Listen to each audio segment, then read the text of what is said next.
Aqui estamos para mais uma apresentação do Debate em Manchete, um programa do Departamento de Jornalismo da Rede Manchete de televisão. Hoje é um programa especial. Nós estamos comemorando o nosso primeiro aniversário.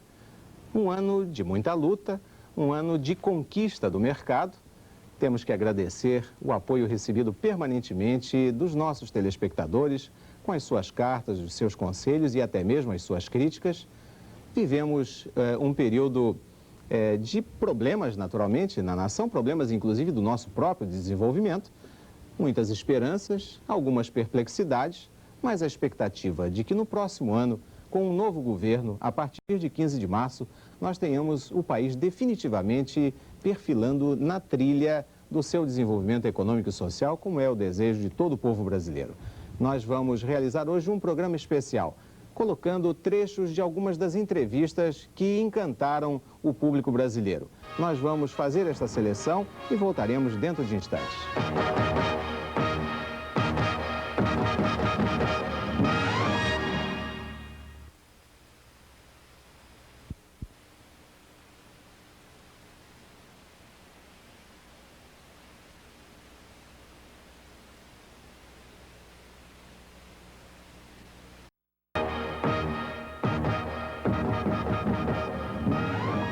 Vamos iniciar o nosso Debate em Manchete especial de hoje, apresentando, conforme eu prometi, alguns trechos de entrevistas que foram realizadas por este programa.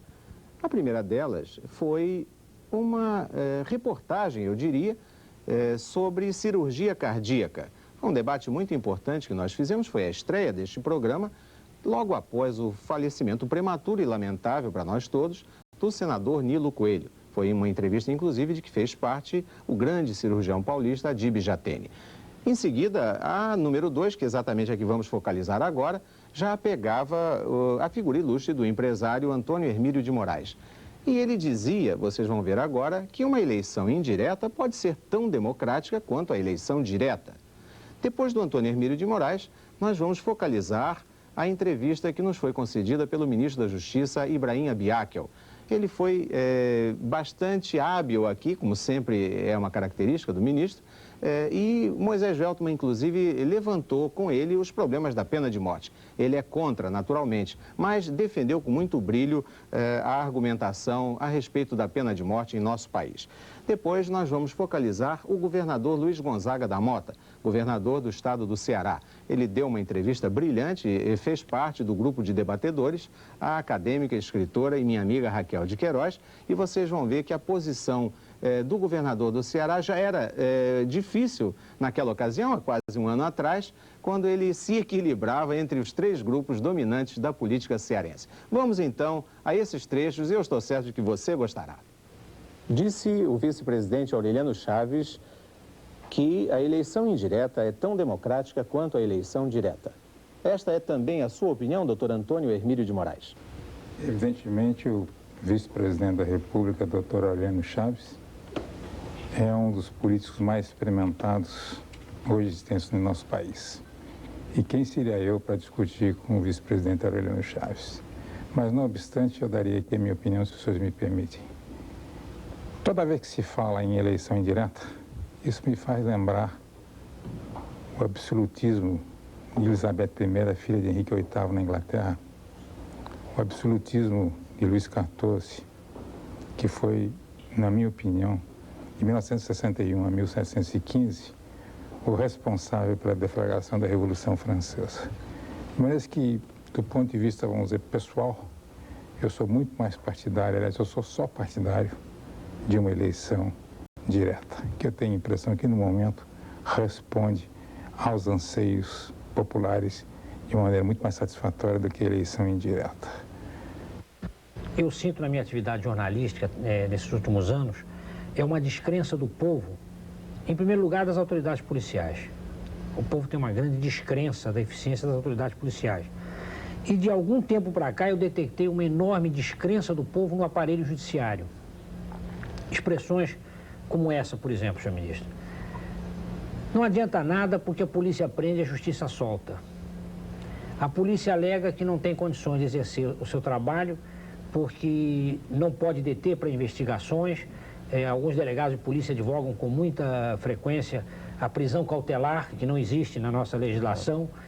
E então o que se vê é uma grande quantidade de criminosos que são presos praticando o crime, ou eu já vi casos de criminosos que confessam seu crime, mas não foram apanhados em flagrante, então logo depois estão em liberdade. Já ouvi muitas pessoas do povo dizerem que não querem testemunhar ou depor contra um criminoso, contra um bandido do seu bairro, da sua rua, porque ele vai preso hoje, amanhã ele está solto de novo. O que se poderia fazer para evitar isto, que a polícia prendesse e a justiça soltasse? Onde é que está o problema? Por que isso acontece? Essa é uma questão realmente delicada. Eu, sem ofensa à magistratura, eu creio que a justiça criminal em nosso país está em crise. Seja porque ela não dispõe de meios, seja porque o número de processos seja muito grande, o número de juízes insuficiente. O certo é que ela está em crise. Demora muito no julgamento das causas e muitas vezes quando vai julgar já ocorreu a prescrição.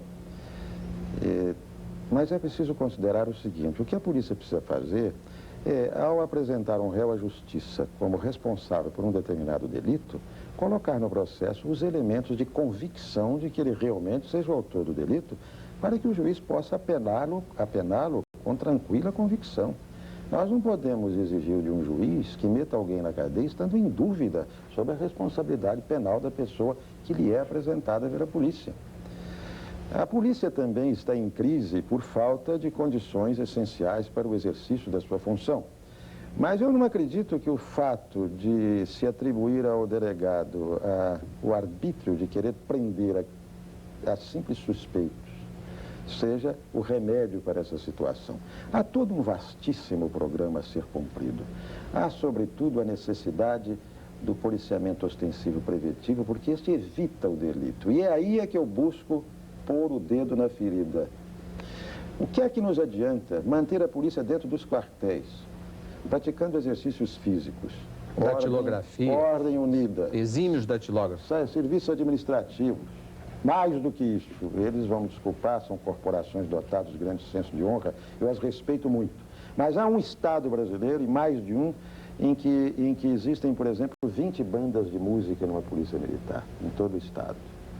20 bandas de música com 50 músicos em cada uma são 1000 músicos. É a maior orquestra sinfônica do mundo. O assaltante está na rua, assaltando, matando, estuprando. A maior cacofonia. E 1000 policiais estão dentro dos batalhões. Então, deixa-me concluir. A nossa tarefa primordial é evitar o delito. Porque evitando o delito, nós reduzimos substancialmente o número de pessoas que vão ser objetos de indiciamento em processos e de denúncias em ações penais. A questão do aparelhamento da justiça fica para uma etapa posterior, se não nos é possível enfrentá-la de vez.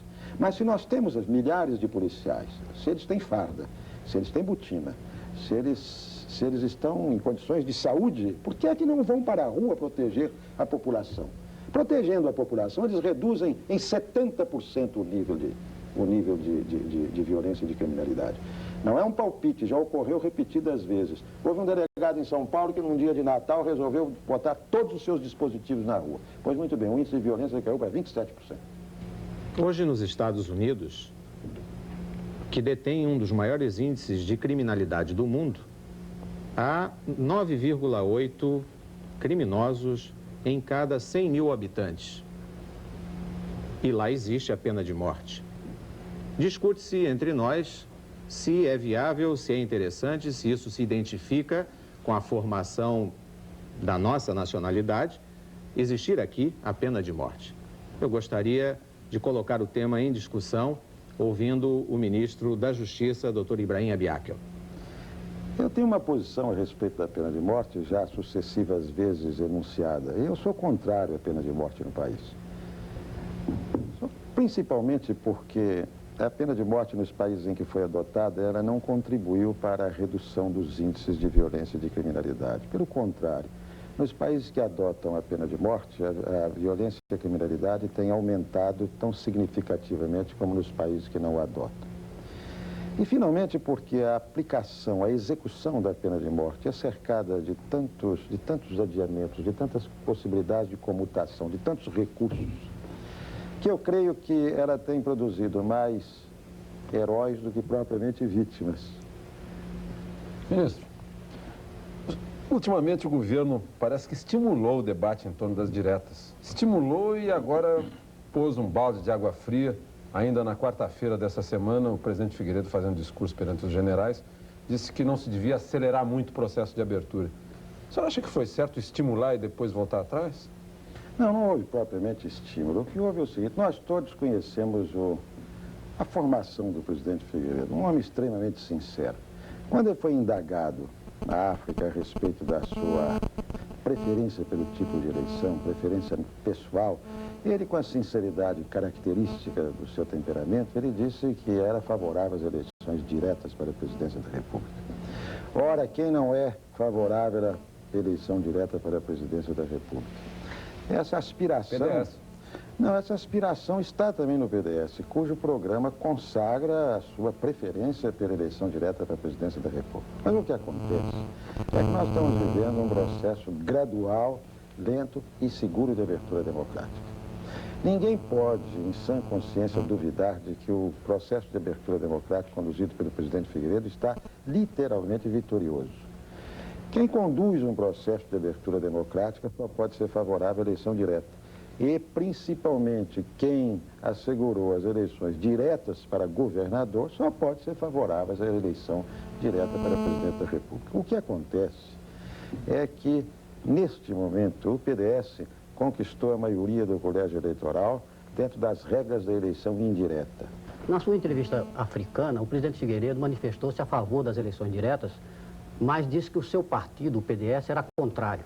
O senhor não acha que com essa declaração o presidente Figueiredo ficou muito bem perante a opinião pública, mas deixou mal o seu partido? Não, o nosso partido, o que está faltando ao nosso partido é vir a público e dizer clara e explicitamente o seguinte: não adotamos a eleição direta nem em 1985, porque nós temos maioria no colégio eleitoral e nos compete a nós, até mesmo por uma questão de dever para com o país, exercitarmos a prerrogativa de fazer o presidente da República. Governador, o senhor é técnico e o senhor é político. O senhor foi eleito pelo voto direto. O que o senhor acha, qual foi a contribuição da SUDENE para resolver ou equacionar o problema do Nordeste? Olha, Wilson, a SUDENE realmente deu uma colaboração substancial. Ela, no decorrer de sua existência, ela perdeu posição. A SUDENE se vinculava diretamente ao presidente da República, hoje não. A SUDENE tem um conselho que, por ocasião da nossa primeira reunião, eu até sugeri uma mudança desse conselho. Um conselho onde estão os 10 governadores da região, inclusive o de Minas Gerais, o doutor Tancredo participa, né, porque tem a parte de Montes Claros, aquela parte, então ele participa desse conselho. Então tem 10 governadores e 20 representantes de órgãos federais. Então é um conselho, sei lá, misto. Quer dizer, eclético, quando eu acho que nós deveríamos ter um conselho político formado pelos governadores e um conselho técnico administrativo formado pelos representantes dos governos estaduais e representantes dos órgãos federais. Porque, evidentemente, nesse conselho político é que nós poderemos externar com mais objetividade as diretrizes da região, necessárias à região. O próprio fortalecimento da SUDENE dependeria desse conselho político. Recentemente, eu dei uma entrevista à Manchete, a revista Manchete, onde eu salientei esse aspecto, entendeu? Ela deu a sua colaboração, mas foi esvaziada, entendeu? Não há recursos suficientes. Principalmente não há destinação de recursos. Eu vejo a coisa muito objetiva. Eu acho que nós temos que perseguir com obstinação uma justiça social. Se nós temos 30% da população do país, por que não alocar 30% dos recursos ao Nordeste? Governador, dizem que no Ceará o PDS está dividido entre 3 alas. Uma do senador Vigílio Távora, a segunda do ministro César Caos e a terceira do vice-governador Adalto Bezerra. Como é que o senhor, no meio dessas 3 alas, tem conseguido se movimentar e realizar essa obra? Não, evidentemente que nós também... Posso responder com inconveniência? Ele fez a 4ª ala. Realmente, alguns amigos, sentindo a necessidade de apoiar o governador, proporcionam o apoio administrativo e político necessário. Mas eu tenho o melhor relacionamento com as três alas, com o senador Vigílio Távora, com o vice-governador Adalto Bezerra e com o ministro César Calles. Aureliano Chaves é favorável a um amplo entendimento nacional? Dentro de instantes, no debate em manchete especial.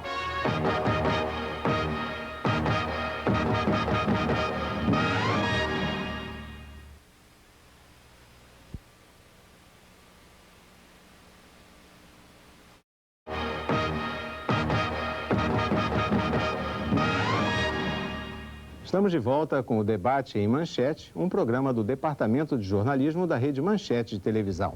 Hoje, com muita felicidade para cada um de nós, comemorando o nosso primeiro aniversário. Vamos verificar, dentro de instantes, o pensamento do vice-presidente Aureliano Chaves sobre a ideia que, durante algum tempo, foi questionada em todo o país, de uma ampla conciliação ou de um grande entendimento nacional em torno, quem sabe, de uma candidatura. Ele fala aspectos aí bastante ponderáveis que você vai gostar de recordar. Vilas Boas Corrêa, numa pergunta, coloca o posicionamento do PDS diante da perspectiva da eleição na convenção. O programa foi antes da convenção que aprovou o nome de Paulo Maluf como candidato do PDS. E a posição e a preocupação de Vilas Boas Corrêa, eu acho que devem ser colocadas aqui com bastante propriedade. Depois nós tivemos uma entrevista que mostra, inclusive, o aspecto amplo do nosso programa. Uma entrevista com a sexóloga Maria Helena Matarazzo. Foi interessantíssima, foi das que apresentou maior repercussão em todo o nosso primeiro ano de vida. Ela fala sobre a nova moral sexual brasileira e compara, inclusive, com a perspectiva sociocultural do país. Foi muito interessante e nós recordamos aqui alguns aspectos de relevo da entrevista de Maria Helena Matarazzo. Depois nós vamos ouvir Esperidião Amin, o jovem governador, o mais jovem governador do país, 36 anos, que faz um bonito trabalho no estado de Santa Catarina.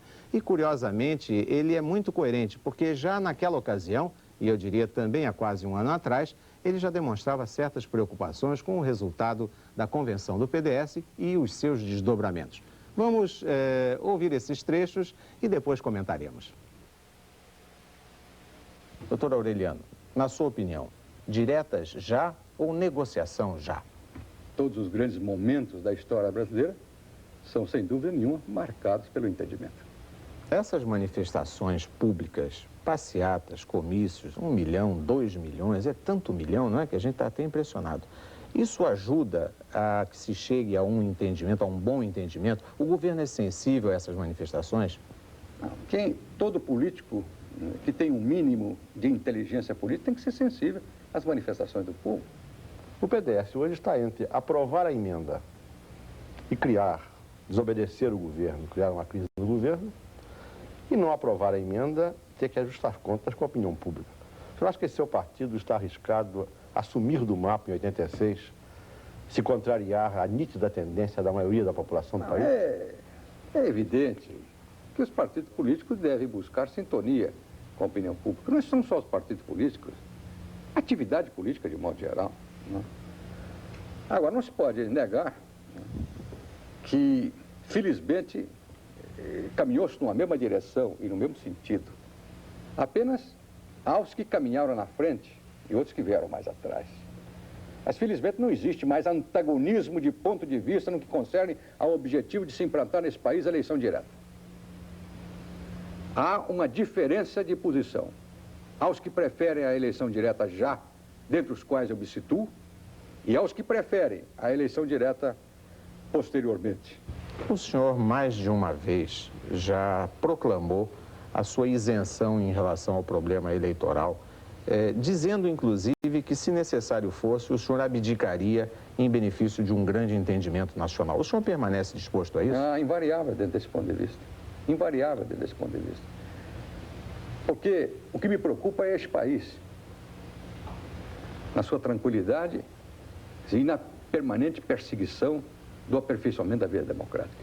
Esse é o país, quer dizer, dos nossos antepassados e, afinal de contas, será o país dos nossos filhos, dos nossos netos, dos nossos bisnetos, das gerações posteriores. Então, o que nos cabe fazer? Criar todas as condições para que esse país progrida dentro de um clima de tranquilidade. Mas eu queria perguntar para o senhor, e programas de governo propriamente dito? Não se fala nisso? Não se fala mais nisso? O senhor tem ideias muito próprias sobre política habitacional, que eu sei, sobre política agrícola, que eu sei. O que o senhor nos diria a respeito de programa de governo? Nós temos que considerar, por exemplo, na parte agrícola, quais são as condicionantes básicas para a atividade agrícola? Solo, água e sol. O Brasil tem essas condicionantes básicas. Solo, nós temos, pelas previsões de órgãos internacionais dedicados a esta atividade, a previsão de mais ou menos em torno de 263 milhões de hectares agricultáveis no Brasil. Significa mais de 2 milhões de quilômetros quadrados de terras agricultáveis que o Brasil tem. Das quais nós agricultamos apenas 55 milhões de hectares, mais ou menos isso. Uma quarta parte. Agora, nós estamos com a nossa produção agrícola muito aquém das necessidades internas do país, inclusive. 55 milhões de toneladas de grão, que é a previsão de produção este ano, parece em valor absoluto uma grande produção, e é, mas em valor relativo não é. Porque uma população de 130 milhões de habitantes em número redondo, produzir 55 milhões de toneladas de grão, significa produzir menos de 500 quilos de grão por habitante. É pouco. Isso significa um dado importante que nós temos que analisar. Nós estamos exportando aquilo que nós designamos impropriamente de excedentes agrícolas. Não é bem isso. O que ainda existe em nosso país, isso não é culpa deste governo, daquele governo. Quer dizer, é um quadro da sociedade brasileira que nós temos que modificar. O esforço conjunto dessa sociedade. Porque não adianta um governo querer mudar se uma sociedade não quer mudar. E é errado uma sociedade querer mudar e o governo se opor às mudanças.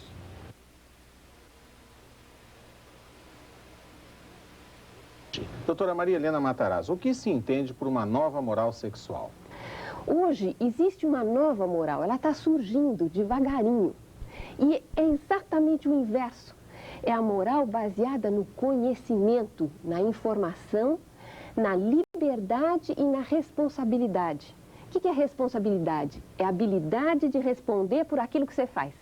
Então é isso que a gente quer ensinar para os nossos filhos. Não é esse sexo assim, oba-oba, não. Quanto mais melhor. Mas é esse sexo assim, onde existe possibilidade de opções, de escolhas livres e conscientes. Até que ponto a mulher tem que se igualar ao homem para se liberar ou para estar dentro dessa nova moral sexual? Como é que você vê isso? Pois é, Glória. Esse é um problema que eu tenho questionado tanto, né? Que até certo ponto eu acho que é aquela questão da dissociação do sexo e do amor. Talvez o senhor também, né, já tenha pensado sobre isso. Quer dizer, na nossa sociedade, o homem é levado a dissociar sexo de amor. Né? Desde pequenininho, a afetividade dele é canalizada, vamos dizer, para no futuro o trabalho, né? Ele investir no trabalho. Você fala homem ser do sexo masculino. É, quando a gente homem do sexo masculino. Sim. Meu filho, use a cabeça, né? Para vencer na vida, ó. Né? Agora, para onde é canalizada a afetividade da mulher? Né? Para a casa, a família. Então, veja, a mulher, intrinsecamente, ela já tem o sexo e o amor, né? Mais ou menos todo integrado. Agora, mais tarde, na idade adulta, aí começa o conflito, né? Porque muitas vezes a mulher vai buscar amor no sexo e não encontra, né? E muitas vezes o homem, como ele foi dissociando cada vez mais, ele dá preferência pelo sexo em si, puro. E por uma questão puramente também de ordem biológica, o homem não engravida, né? Então, a relação para ele pode durar 15 minutos. Né? Tem uns aí tentando. Mas a senhora acha que, então, a performance masculina é um pouco identificada com o que a senhora costuma dizer, inclusive nos seus livros, que o homem exerce uma espécie de atletismo sexual. É isso? É. Existe uma preocupação muito grande com o desempenho, né? Com a quantidade. Aquela ideia, assim, de quantas mulheres você teve na vida. Até saiu na manchete, né, uma citação. eu falei... Parafraseando o Carlos Drummond de Andrade. Parafraseando o Carlos Drummond. Então, o que eu quis dizer foi o seguinte, que o que importa na vida não é quantas mulheres você teve, mas pela vida de quantas mulheres você passou e como. Aonde entra a dose de masculinidade do machão, na sua definição? Veja, por um lado, ele tem um problema, né? Que ele foi posto dentro de uma forma, né? Que é o estereótipo, que ele tem que ser sempre durão, ele não pode expressar sentimento, emoção, homem não chora, né? Ele está dentro de uma camisa de força, né? E aquilo pode se tornar algo assim extremamente, né, doloroso, né? E em algum momento da vida esse homem pode parar, dar um balanço, né, e querer se libertar. Como é que você explicaria o fenômeno Roberta Close? Eu não sei. Eu também não tenho uma resposta para isso, né? Se a gente tivesse resposta para tudo na vida, né? Eu vejo isso assim um pouco como um fenômeno de dimensões quase que universais. Nós estamos vendo, né, em figuras de muita projeção, como Michael Jackson nos Estados Unidos, Boy George na Inglaterra, mesmo um cantor nosso brasileiro, Ney Matogrosso, né, que já há muito tempo vem se colocando dentro de uma ambivalência sexual muito assim acentuada, né, com um lado masculino e um lado feminino. Tem uma música que diz isso. Que é quase impossível de você saber, né, se você está se identificando com a pessoa assim ou assim. Então, eu acredito que para essas pessoas esteja ocorrendo dentro deles uma confusão muito grande a nível de identidade sexual, de papéis sociais sexuais e de preferência sexual. Doutora Maria Helena, na sua opinião, qual a relação que existe entre sexualidade e desenvolvimento socioeconômico de uma nação?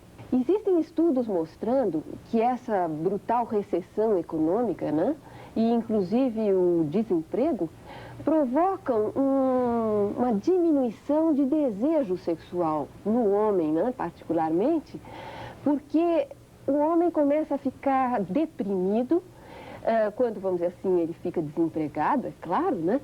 E a depressão vai gerando ansiedade e isso vai provocando uma queda do nível de testosterona, que é o hormônio sexual masculino. O senhor acha que o presidente Figueiredo virá a ter um candidato? Pelo que o presidente Figueiredo tem anunciado, e nada me leva a não acreditar, o candidato do presidente Figueiredo será aquele que a convenção do PDS aprovar. Se a convenção do PDS fosse realizada esta semana, dos 4 candidatos, quem o senhor acha que seria o vitorioso? Eu acho que quem tem mais chance, pura e simplesmente analisada a convenção do PDS, é quem trabalhou mais acirradamente, mais aplicadamente pela eleição indireta, foi o deputado Paulo Maluf. Eu acho que é ele, neste momento, a pessoa no PDS que tem mais chance de ganhar a convenção. Senador, como é que você explica que o governo, que tenha realmente esses créditos na defesa de uma nova política, não tenha conseguido nenhuma comunicação com a sociedade em relação a isso? O grande déficit deste período de 20 anos foi o déficit da interrupção e do impedimento de uma geração política. Este é o déficit, não deste governo, mas dos 20 anos da Revolução. O grande déficit qual é? É o déficit das telecomunicações? Não, certamente não. Nós tivemos um avanço... Um crescimento fabuloso. Fabuloso, impressionante, único no mundo. Mas o déficit de não termos gerado uma elite política nesse período é um déficit que o Brasil vai sentir durante muito tempo. E o do atual governo foi a impossibilidade, que só poderá ser julgada com um pouco de isenção, que nós não temos hoje, a impossibilidade de superar a dificuldade econômica. Eu acho que o presidente Figueiredo tem méritos políticos. Eu sou governador de Santa Catarina e acho que muitos governadores do Brasil têm que reconhecer isso, porque em 80, quando o povo não estava mobilizado, o presidente Figueiredo foi o fiador da eleição direta. Isso ninguém lhe tira. Ninguém lhe tira. Agora, não conseguiu superar o problema econômico. E o problema econômico, o povo não sabe. Poucos de nós sabemos o que é o PIB. Agora, Quantas famílias brasileiras hoje padecem o problema da perda de renda, do achatamento salarial, da inflação da comida? Da inflação da comida. A prestação da casa própria. A perda de renda. A prestação da casa própria poderia até crescer assim, nessa inflação louca, se o salário crescesse mais. Mas nós estamos perdendo o salário. E a inflação da comida, 330% num ano. Tudo isso contribui, para gerar a frustração, a falta de opção e a desesperança. É por isso que o governo está passando por essa dificuldade de difícil superação. No próximo bloco, nós vamos conhecer a evolução do pensamento do deputado Paulo Maluf, candidato à presidência da República.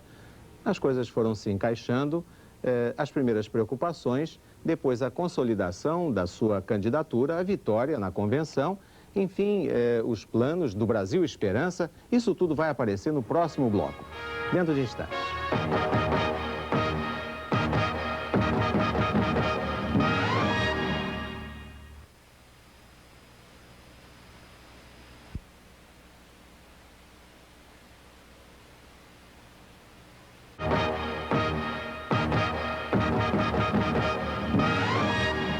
Estamos de volta com o debate em manchete, hoje numa edição especial comemorativa ao nosso primeiro aniversário de vida. Vamos verificar agora qual foi a sucessão do pensamento do candidato Paulo Maluf ao longo desses 12 meses em que tivemos o nosso primeiro ano de vida. Nós vamos verificar que o deputado Paulo Maluf tem uma posição muito própria a respeito da ideia de um novo partido de centro.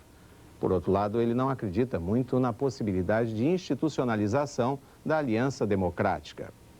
E pede, dando um conselho aqui à produção do debate em manchete, que nós guardemos, bem guardado, o programa em que ele anuncia que vai tomar posse no dia 15 de março de 1985. Ele é uma pessoa confiante.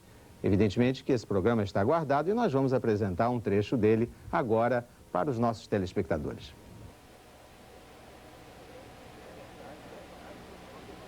Se é verdade que o senhor defende a ideia de que deve vir aí um novo partido de centro. Deputado Paulo Maluf. Eu sou candidato à presidência da República pelo PDS. E me orgulho de ser candidato de partido porque eu sou o único candidato de partido. O outro candidato se diz candidato da Aliança Democrática. Pergunta-se o que é a Aliança Democrática. Na verdade, é algo que está inventado e que eu até lanço um desafio. Não existe no papel. A Aliança Democrática não existe registrada no Tribunal Superior Eleitoral. Não existe juridicamente. Então, o outro candidato, em não podendo ter os votos do PTB, como não tem os votos do PTB, não podendo ter os votos do PT, porque o PT tem compromissos com a coerência, com a eleição direta. Não podendo ter os votos do PDT, porque Leonel Brizola tem sido um homem absolutamente coerente. Ele deseja o mandato tampão com as diretas em 86. E não tendo apoio no PMDB, o outro candidato vem buscar o apoio na chamada Frente Liberal do PDS. Ou seja, pratica-se a infidelidade ao alcance somente de alguns, porque existem, graças a Deus, aqueles que estão coerentes dentro do seu próprio partido. Mas é evidente que este quadro aqui, depois das eleições de 15 de março, da minha posse em 15 de março de 85, nós vamos ter... O senhor está adiando as eleições? Da minha posse. As eleições são em 15 de janeiro, mas depois da minha posse em 15 de março de 85, nós vamos ter os partidos totalmente fragmentados. E pode ser que daí nasça outros partidos, de acordo com a legislação vigente, de acordo com a Constituição em vigor. Agora, eu, da minha parte, farei todo o meu empenho para que os meus companheiros do PDS, aqueles que me ajudaram em todos os estados a chegar à presidência da República, tenham, no mínimo, garantido a sua participação política no governo. Eu digo participação política porque, até hoje, o PDS, ou a antiga Arena, tem sido o partido do governo, mas não o partido no governo. Então participarão do governo, como também nas eleições de 1986. Eu estarei do lado deles para garantir a reeleição dos meus companheiros, daqueles que me ajudaram de peito aberto nesta campanha altamente democrática, porque você, Murilo, que está para me fazer uma pergunta, sabe que se alguém dissesse há 3 anos que o próximo presidente da República ia ser um civil, acho que muita gente ia rir, ia duvidar. Mas hoje já se sabe que será um civil. E esse civil é Paulo Maluf, que ajudou, dentro do partido do governo, a que se tivesse verdadeiramente uma escolha democrática na convenção. Doutor Paulo Maluf, deixe-me aqui fazer um pouco, às vezes, de advogado do diabo. O senhor tem dito e repetido que os integrantes da Frente Liberal são desleais com o PDS. Não, eu não falei isso. Eu nunca falei. A expressão que eu sempre usei são filhos pródigos. Sim. Essa é a expressão que eu usei. Ou seja, o filho pródigo pode retornar à casa. É aquele que, de acordo com a Bíblia, por um interesse qualquer não confessado, ou até por algum problema interno, ou até por um problema muitas vezes conjuntural, num determinado momento da vida pública, ele sai da casa paterna. Mas quando ele volta à casa paterna, ele pode ser recebido e bem recebido de braços abertos, porque eu sou um homem, Murilo, que nunca tive rancor na minha vida pública. Eu não tive um caso em 17 anos consecutivos de vida pública, de uma demissão, de uma perseguição. Eu sempre tentei governar somando. Então, esta expressão eu não usei. Então, eu pergunto ao senhor o seguinte... Alguém pode ter usado, não eu. Teve alguém até que usou de traidores, né? Eu não usei essa expressão. E os deputados que o senhor está aliciando no PMDB não seriam, então, filhos pródigos da oposição? Esta é uma pergunta muito boa que você faz, porque quando o outro candidato foi a Brasília, ele disse que ele veio para aliciar. Esse foi o termo que ele usou.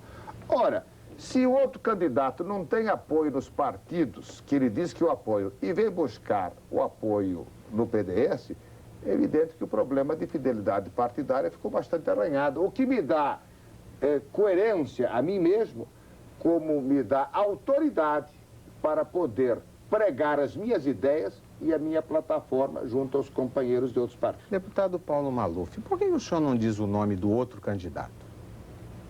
Bom, em primeiro lugar, eu não tenho nenhuma obrigação de fazer a propaganda negativa da oposição. Cláudia Ribeiro. Deputado, o senhor tem criticado a idade do governador, dos governadores? Não, eu não critiquei. Tancredo Neves. Não, nunca critiquei. Não. Isso atribuíram a mim, como agora atribuíram, coisa que eu nunca falei. Mas, em todo caso, recebo tua pergunta. Porque, considerando que vários parlamentares se encontram na mesma faixa etária do ex-governador, e o senhor não acha que essa sua afirmativa de 50 anos de vida pública e tudo, isso não poderia afetar seus possíveis eleitores? Irritar? Quando eu digo 50 anos de vida pública, acho que isso está na biografia dele, Cláudia. E eu tenho dito algo que está publicado, mas eu tenho dito no sentido positivo. Ou seja, em ele tendo tido 50 anos de vida pública, ele teve mais tempo, inclusive, do que eu, para aprender coisas da vida pública. Então, ele é credor do voto de qualquer brasileiro. Entretanto, há que se perguntar o seguinte: se alguém que foi eleito pelo PDS, na estrutura partidária piramidal, ou seja, o vereador, prefeito, deputado estadual, federal, senador e governador, com um voto totalmente vinculado, se este indivíduo participa de uma convenção, perde a convenção, se é lícito ele dizer, bem, então agora eu vou botar fogo no Estado. Como é que o senhor interpreta essa pesquisa que foi ontem, inclusive, colocada nos jornais, mostrando uma diferença de 133 votos favorável, a diferença ao ex-governador Tancredo Neves? Foi uma pesquisa, me parece, conduzida pelo deputado Saulo Queiroz. Como o senhor interpreta isso? Olha, Deus queira que eles estejam baseando a sua performance eleitoral nessas pesquisas. Porque nessas pesquisas eu dei uma leitura dinâmica lá em João Pessoa, à noite, não é isso? E vi qualquer coisa entre os indecisos e os que eles contam como deles, só no PDS, eu vi cerca de 70 deputados que votam em mim, fora os do PMDB que eles pensam que vão votar neles. Então, no dia 15 de janeiro é que vai ser a hora da verdade. E gravem este programa e deixem este programa no arquivo para passarem no dia 15 de janeiro. No dia 15 de janeiro, o nosso grupo terá 343 votos, mais um no mínimo. Alexandre Garcia. O senhor disse que vai baixar os impostos, que vai congelar as prestações vencidas do BNH, que vai dar 13º para o funcionalismo, que vai fazer baixar a inflação e, ao mesmo tempo, fazer o país crescer. O senhor não acha que, se isso fosse possível, alguém já teria feito? O país cresce através da reversão das expectativas. O país cresce quando você pode colocar o maior volume de habitantes daquele país trabalhando. O país cresce quando existe otimismo. O país cresce quando existe esperança. Veja que recentemente, quando Reagan assumiu há 3 anos e pouco, os Estados Unidos têm uma economia absolutamente consubstanciada. Quer dizer, existe um sistema econômico implantado. Ele disse que iria diminuir os impostos e, através da diminuição dos impostos, nós teríamos a diminuição da inflação e iria diminuir o número de desempregados. Aconteceu exatamente isto.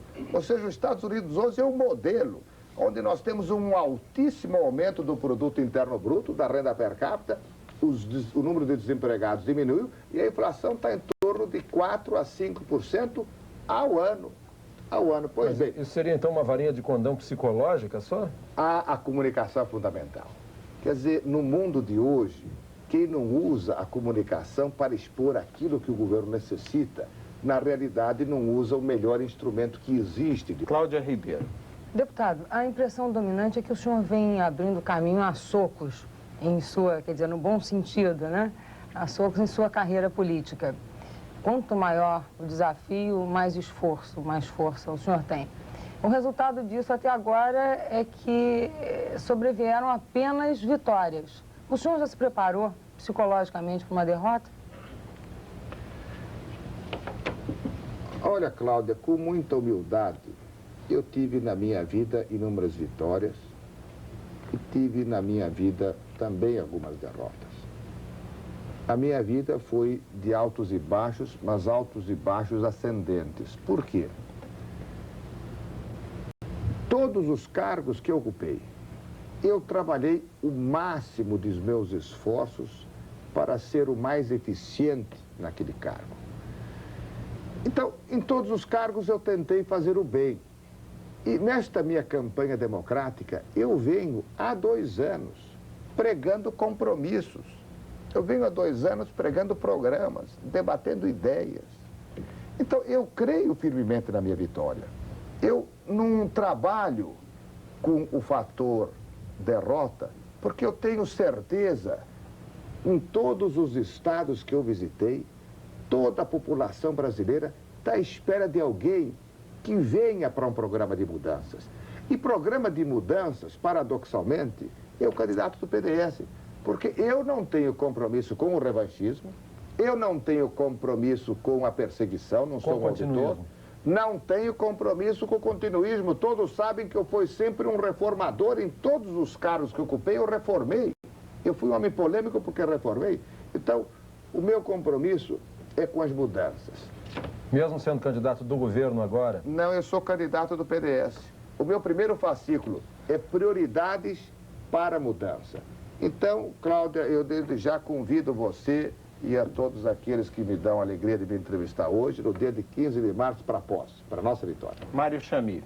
Não, por falar exatamente em mudança, eu queria lembrar ainda na área cultural que o senhor fez uma mudança importante em relação à administração da cultura no país. O senhor foi o primeiro governador a criar a Secretaria de Estado da Cultura desvinculada de outros setores. E foi o primeiro também a anunciar a criação de um Ministério da Cultura, Esporte e Turismo. O senhor sabe que artistas e intelectuais participam hoje intensamente. Que esperança esses artistas e intelectuais devem ter em relação a esse novo ministério, deputado? Olha, Mário Chamie, quando eu fui prefeito de São Paulo, me causava espécie ver o Teatro Municipal praticamente vazio. Os artistas não eram prestigiados. Vamos falar em português claro. Os artistas morriam de fome, não tinham salário.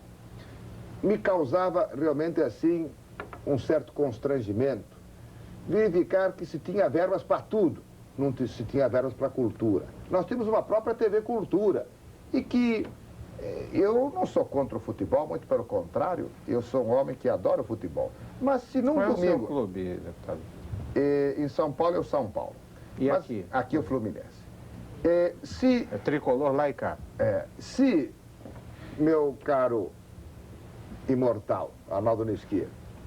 Se existe, num domingo, das 9 da noite às 11 da noite, 4 televisões comerciais programando futebol, a televisão Cultura podia programar um concerto sinfônico, um concerto de jazz, um concerto de música sertaneja, mas eu acho que não precisaria a 5ª televisão estar no futebol, porque se é cultura por parte do governo, tem que prestigiar a cultura. Então daria ao telespectador uma opção. Quem quer futebol, vai no futebol. Quem quiser ver música sertaneja, ou uma música de câmara, ou uma música sinfônica, tem a televisão do governo. Então eu criei a Secretaria Municipal de Cultura. Em seguida, no governo do estado, eu vi artistas, como por exemplo o grande pianista João Carlos Martins, Arthur Moreira Lima, expressões mundiais, grandes pianistas lá fora, gravam lá fora, conhecidos lá fora. E quando estão aqui no Brasil, não tinham nem um salário para poder sustentar sua família. Isso é uma indignidade. Então criamos a Secretaria de Estado da Cultura, prestigiamos a televisão Cultura em todo o interior do estado de São Paulo, demos programação alternativa que não conflitasse com a concorrência às televisões comerciais. Então a televisão comercial não dá aula de inglês, mas a televisão Cultura dava aula de inglês, aula de francês, aula de espanhol, aula culinária, aula de enfermagem, uma orquestra sinfônica, um grande pianista, um grande violinista. Então tinha uma programação alternativa, de maneira que eu vou criar o Ministério de Cultura, Esportes e Turismo. Qual o pensamento do ex-governador Tancredo Neves a respeito do futuro do Brasil? Quais seriam as medidas indispensáveis para que nós pudéssemos reencontrar o nosso processo de expansão econômica e social à luz do pensamento de Tancredo Neves? Dentro de instantes, no debate em Manchete Especial.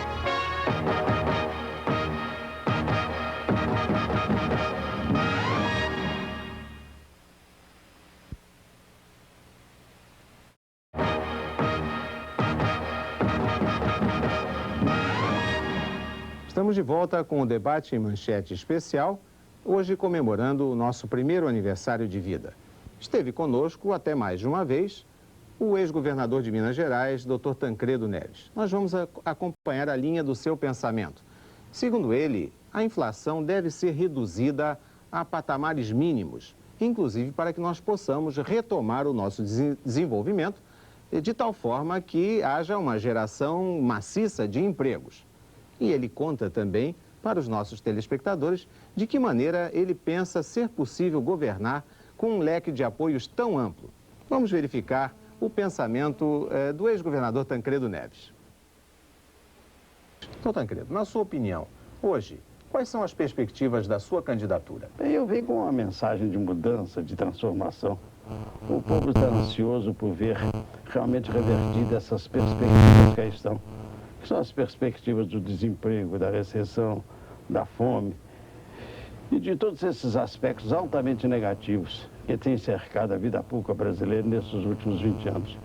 A minha mensagem é para o conseguinte, única e principalmente essa: fazer com que o Brasil retome o roteiro da sua tradição democrática, fazer com que a nossa economia se humanize, fazer com que nós ponhamos termos às injustiças sociais que aí estão.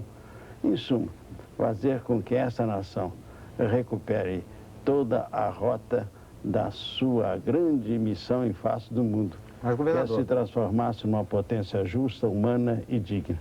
O senhor já se sente realmente eleito presidente da República? Bem, há certamente alguns setores que apoiam a minha candidatura esse clima. Levantamentos estatísticos, dado por dado, nome por nome, pessoa por pessoa, que me asseguram uma posição altamente favorável no colégio eleitoral. O senhor podia adiantar alguns números? Mas eu asseguro a todos os meus companheiros que não devemos nunca, jamais alimentar essa atmosfera de já ganhou e trabalharmos como se tivéssemos que vencer apenas por um voto. Gostaria que o doutor Tancredo se despojasse um pouco das suas cautelas mineiras e entrasse numa avaliação mais objetiva, porque acho que é importante hoje, diante de um quadro eleitoral que está se definindo, um cálculo que se baseie em alguns números, pelo menos números redondos. Pegando um pouco carona na pergunta do Vilas Boas Corrêa, O deputado Paulo Maluf disse que já ganhou por 76 votos de maioria. Eu acho que nossa posição realmente no colégio eleitoral representa uma maioria esmagadora sobre o meu opositor. E não existe ninguém, nesse particular, que alimente qualquer dúvida. O próprio ministro da Justiça, com toda a sua autoridade, ministro político do governo, por conseguinte, profundo conhecedor da realidade política do país, ele estimou minha vitória e já o declarou publicamente. Mas por 40 votos, não era esmagador. Mais de 40 votos. Mas isso dito na boca do ministro da Justiça do governo, havemos de convir que representa realmente uma contribuição das mais favoráveis aos nossos objetivos nessa luta. Se a eleição vai ser indireta através do colégio eleitoral no dia 15 de janeiro de 85, qual é o sentido desses comícios de rua? Da maior importância. Nós assumimos com a opinião pública, em comícios memoráveis, a luta pelas diretas. E hoje se frustraram pela impossibilidade constitucional de transformarmos as indiretas em diretas. É de toda importância para o aprimoramento democrático no país que haja mobilização popular. O comício é sempre um processo de doutrinação política. O comício tem um alto sentido pedagógico. O comício coloca perante o povo os problemas nacionais e as suas soluções mais adequadas. Aponta os erros dos governantes e mostra as alternativas de retificação desses erros. Além do mais, o comício não deixa de ser um instrumento legítimo de pressão sobre o colégio eleitoral. É através desses comícios que nós podemos sensibilizar aqueles membros do colégio eleitoral, além de hesitantes, ainda vacilantes. E há também um outro aspecto, e esse, a meu ver, é importante. Desde o momento em que nós não conseguimos obter a legitimidade popular através do voto indireto, o comício, de certo modo, quando numeroso e assumindo as proporções que assumiu o de Goiânia, ele é, de certo modo, um processo de legitimação da eleição indireta. O senhor não receia que, se não conseguirem baixar a inflação imediatamente, haverá um povo no desespero? Bem, ninguém conseguirá baixar a inflação imediatamente. Essa é uma proeza que nenhum gênio político, nem nenhuma equipe de gênios conseguiria fazer. O processo de inflação tem que ser realmente atacado de maneira enérgica, abrangente, dominando a inflação em todos os seus contornos, para que realmente nós possamos ter uma redução gradual da inflação brasileira. O difícil não é combater a inflação. Combater a inflação de choque, nós acabaríamos com ela rapidamente, mas reduziríamos a economia brasileira a uma situação de caos, uma situação profundamente mais penosa do que a da recessão. Nós temos que combater a inflação retomando o processo de desenvolvimento econômico. Nós temos que reduzir a inflação, alimentando o emprego, fazendo com que as atividades econômicas sejam reativadas e buscando realmente aquele tipo de trabalho que, sem pesar nas nossas balanças de comércio e de pagamento, possa realmente significar um processo de retomada econômica e de processo desenvolvimentista sem afetar o processo inflacionário. Eu acho que o senhor certamente tem um problema a atender de uma expectativa imediata. E acredito que, na sua cabeça, o senhor já tem articulado algumas medidas de impacto para atender a essa expectativa da primeira hora. Então, assumindo a presidência da República, como será o primeiro dia, a primeira semana, o primeiro mês do governo Tancredo Neves? O que nós podemos realmente prometer é já chegar ao governo com todos os problemas brasileiros estudados, fazer realmente aquelas adaptações, aquelas mudanças, aquelas transformações necessárias e levar ao povo a certeza e a convicção de que existe um governo honesto que está realmente preocupado em dar solução aos seus problemas. No governo Tancredo Neves, se eleito, qual será a sua posição diante do FMI? Doutor Tancredo. Bem, o FMI é uma ampla cooperativa de âmbito internacional. Dela faz parte o Brasil com a expressiva cota de capital. Nós temos, por conseguinte, direitos e obrigações em face do Fundo Monetário Internacional pelo ato de sua Constituição que nós assinamos. Eu entendo que nós devemos manter dentro do Fundo Monetário Internacional a nossa postura de uma nação adulta, de uma nação responsável, de uma nação que tenha consciência da sua posição em face do mundo. Nós somos hoje a 6ª economia do mundo e isso nos dá realmente uma posição do mais alto relevo na discussão dos problemas econômicos internacionais. Doutor Tancredo, a 6ª economia do mundo ocidental, mas a 63ª em qualidade de vida. Não estou me referindo nem à renda per capita, mas única e exclusivamente à posição econômica, produto interno bruto. Nós somos hoje, incontestavelmente, a 6ª potência econômica do mundo. E isso é um motivo de orgulho para o Brasil, em que pese outros aspectos negativos de nossa formação social e econômica. Mas, mesmo que somos o Fundo Monetário Internacional, nós devemos manter dentro do Fundo Monetário Internacional a postura de uma nação independente, de uma nação que está consciente da sua posição. Nós devemos repelir toda e qualquer imposição do Fundo Monetário Internacional que implique no retardamento da tomada do nosso processo de desenvolvimento econômico, que implique em ampliar nossa fase de recessão, sobretudo aquelas imposições do Fundo Monetário Internacional que atente contra a nossa soberania. A nossa negociação com o Fundo Monetário Internacional tem que ser, por conseguinte, ditada em função dos nossos interesses, não em função dos interesses do Fundo Monetário Internacional. E se nós resistirmos em face das imposições do Fundo Monetário Internacional, tem a impressão que nós levaremos a melhor. Ainda agora o México está acabando de renegociar sua dívida externa. E o fez em que condições? O fez num prazo de quase 15 anos, com 6 anos de carência, com a taxa de juros de 1,1% sobre o LIBOR. O Brasil até agora conseguiu negociar com 9 anos e com 2% de taxa de juros acima do LIBOR. Quer dizer, uma negociação brasileira levada com energia, com virilidade, nós vamos alcançar pelo menos um tratamento igual ou idêntico ao do México. E acredito que esses padrões vão prevalecer nessa nova renegociação que o Brasil está levando a efeito a propósito dessa 6ª carta de intenção que nós estamos elaborando para apresentar ao Fundo Monetário Internacional.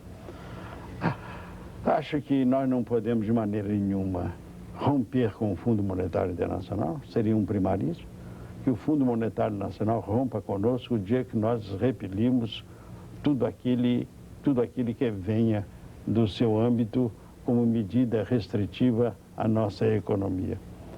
O Fundo Monetário Internacional foi organizado e montado para presidir episódicos desajustes de balanço de pagamento. O Fundo Monetário Internacional foi uma instituição elaborada para examinar operações de prazo curto. No entanto, os problemas do Brasil são de prazo longo e isso realmente encontra o Fundo Monetário Internacional, de certo modo, desaparelhado para enfrentar problemas dessa envergadura. Na Aliança Democrática, que o apoia, estão líderes do MR8 e estão banqueiros de São Paulo. Estão conselheiros econômicos que vão desde Celso Furtado até Olavo Setúbal. Se o senhor chegar à presidência da República, como é que o senhor vai governar esse país com correntes tão divergentes? Bem, acho que é apenas um equívoco.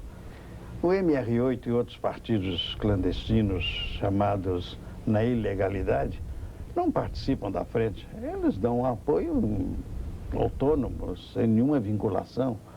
Não temos com eles nenhum compromisso, nem eles, para nos apoiarem como têm apoiado, têm feito qualquer exigência. Eles tomaram uma decisão do seu livre-arbítrio e agem em função exclusivamente dos seus objetivos, mas quer que eles sejam eles. Que eles não entregam à frente, ou não integram formalmente a frente que sustenta a nossa campanha eleitoral. Quando o senhor fez o depoimento agora no Congresso sobre informática, o senhor desenvolveu alguns pensamentos sobre o desenvolvimento científico e tecnológico. E, pelo menos, figurou no noticiário que o senhor defendeu a criação desse ministério. Seria Ciência, Tecnologia e Informática. É esse o seu pensamento? Bem, eu não fui propriamente quem anunciou a criação de um eventual Ministério de Cultura, Ciência e Tecnologia.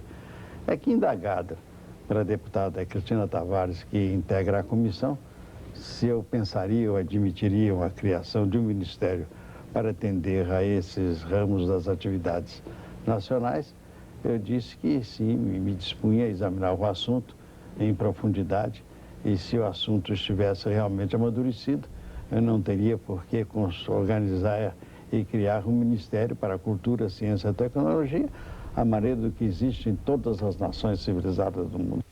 Doutor Tancredo, há quem o acuse de nunca ter sido um opositor veemente ao atual sistema, tanto assim que nunca foi por ele caçado. Como é que o senhor responde a essas acusações? Bem, eu sou o mais antigo opositor do governo. Já na eleição do presidente Castelo Campos, com quem eu mantinha relações pessoais e de cordialidade, eu neguei a ele meu voto. E foi o único parlamentar do antigo PSD que votou contra o presidente Castelo Branco. Desde esse dia eu assentei praça na oposição e venho me manter na oposição nesses 20 anos da maneira mais leal, da maneira mais firme. Não é um radical. Agora, eu tenho horror à radicalização. Isso eu nunca fui. Tem chegado ao nosso conhecimento informações seguras de que a renúncia do deputado Paulo Maluf à sua candidatura seria uma espécie de senha para a virada da mesa. Será por este motivo que o senhor está tão empenhado e tão interessado em que o deputado Paulo Maluf não renuncie à sua candidatura? Sem dúvida que sim. Eu acho que a renúncia do deputado Paulo Maluf a essa altura não deixaria de desestabilizar, não o regime, como muita gente pensa, mas o processo sucessório. Nós no PMDB, na Frente Liberal e na dissidência do PSD, não teríamos nada que nos preocupar com esse acontecimento.